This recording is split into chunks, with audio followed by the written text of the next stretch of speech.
Good morning, everybody. Welcome back to Cilinix Crypto. Hope you're all doing great. Hope you're having a great week so far, and welcome to this new video. Again on altcoins. I did a video on altcoins yesterday, and I tried to, not make these videos too often. But had to do it today, right? Because we fundamentally had de-escalation. You can see that the S&P 500 pre-market is rallying higher and is making new highs. It's actually getting close to the all-time high, which is pretty significant, all while oil prices have crashed down, which is great news. The volatility index is much lower, which is great news, and gold has also pulled back, which is great news, which is obviously because of the de-escalation in the Middle East. So that seems to be relatively quiet right now. There's some mixed reporting on that, but those are obviously, at least for now, bullish fundamentals. So now the other fundamentals which are relevant, and that's also very relevant for altcoins, and that's why I wanted to make a new video today, is Jerome Powell testimonies, right? So today and tomorrow we have testimonies by Jerome Powell. Yesterday we had a little bit more dovish headlines from Federal Reserve board members, which pushed the probabilities of a rate cut for the July meeting much higher, right? So this is something fundamentally that can push altcoins higher and that can make us reclaim this level right here at $230 billion, right? So this is the others chart.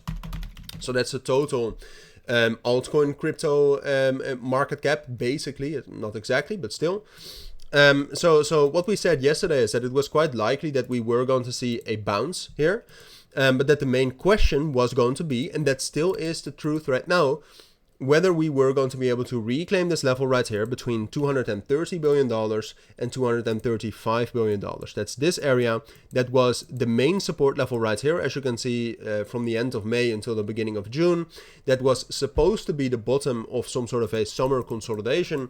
And after the fundamentals, after the news, we dropped down lower. But if the fundamentals actually, so if we see no further escalation in the Middle East, and we get some more dovish tones, some more positive tones, some more positive vibes from the Federal Reserve Chair Jerome Powell, I think altcoins actually have a chance to reclaim this level right here at $235 billion. And that would be amazing news, because that means that not only we have reclaimed the balance right here, so we can expect another rally, or another recovery, I would argue, of about 15-16% on average for altcoins, with some altcoins obviously going to overperform that and others going to underperform it. But that also means we have, higher altcoin prices for summer, more potential for after summer, etc.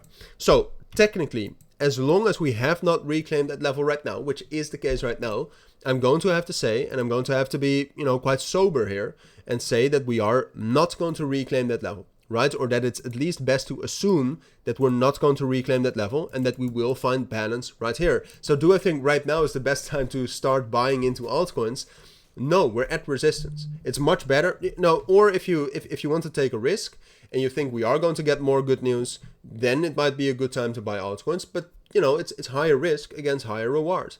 I would say it's better to wait for a reclaim of the balance. Then we have security of some more stability for altcoins. I don't think that's going to turn into a bull run, but at least we have some stability and we have some more opportunities. So for altcoins specifically, which I like to incorporate in these videos as well, when we're taking a look at the markets, SEI has been incredibly strong still. It's a bit of a weird rally, but it's very strong. Would I buy it right now? No, but with pullbacks, something like SEI, something like Uniswap was also quite strong over the course of this morning. Something like Bitcoin Cash, which was also quite strong, or something like Hyperliquid. Those seem to be the best opportunities. Although I must say, a pullback short term, that's obviously not relevant, but we left quite a lot of imbalances here, as you can see. And that's the truth over a lot of altcoins. And I would say, getting a pullback here short term is quite likely, and buying into some majors doesn't look like a bad opportunity either, right? So then we're talking about just Bitcoin, Ethereum, XRP, Solana, SUI. So yeah, those are my thoughts. I think that's what you need to know. And that's and this. Well, given the circumstances, I thought it was worth it to make another altcoin video right here. But that's it. So thank you for watching. I'll see you all in my next videos, and bye.